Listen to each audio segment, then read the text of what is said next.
এটা একটা খুব সাধারণ রেসিপি, যারা জানে না অ্যাকচুয়ালি তাদের জন্য এটা আমি তৈরি করে রেখেছি।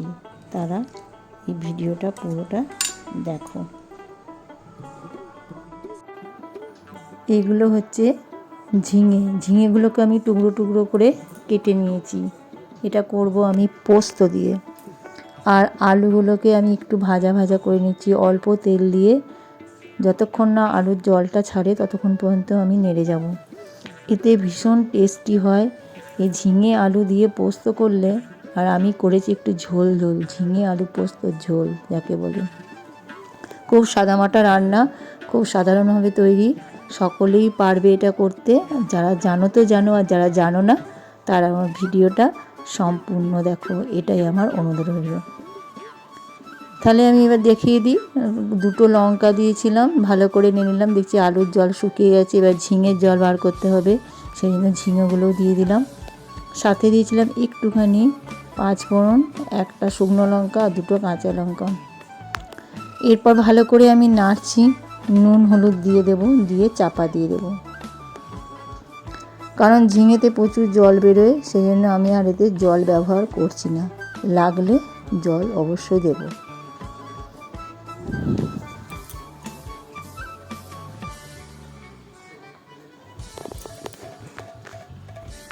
এরপর আমি চাপা দিয়ে দিলাম।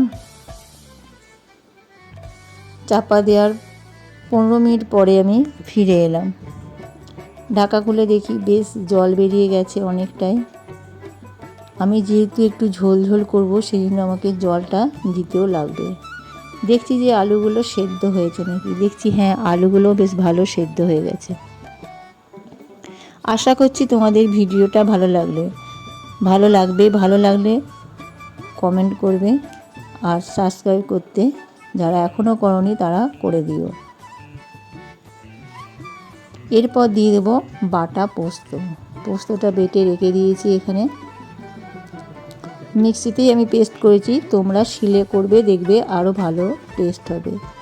এরপর আমি একটুখানি জল দিয়েছি, জল দিয়ে দেখছি হ্যাঁ বেশ সেদ্ধও হয়ে গেছে, খুব সুন্দর। এবার পোস্তর যে ধোয়া জলটা থাকে ওই জলটা আগে আমি দিয়ে দিলাম। প্রথমে আমি পোস্তটা তুলে রেখেছি, দিয়ে ওইটা বাটি ধুয়ে জলটা আগে দিয়ে দিলাম। জল দিয়ে একটু ফুটিয়ে নিচ্ছি, বেশ টকবক করে ফোটা শুরু হয়ে গেছে। এরপর দিয়ে দেবো বেটে রাখা পোস্তটা আমি এবার দিয়ে দিই। এই পোস্তটা যা খেতে হয়েছিল না, কি বলবো আর, দারুণ সুন্দর। পোস্তটা এবার দিয়ে দিলাম, পুরো পোস্তটা দেব না, আমি একটু রেখে দেব।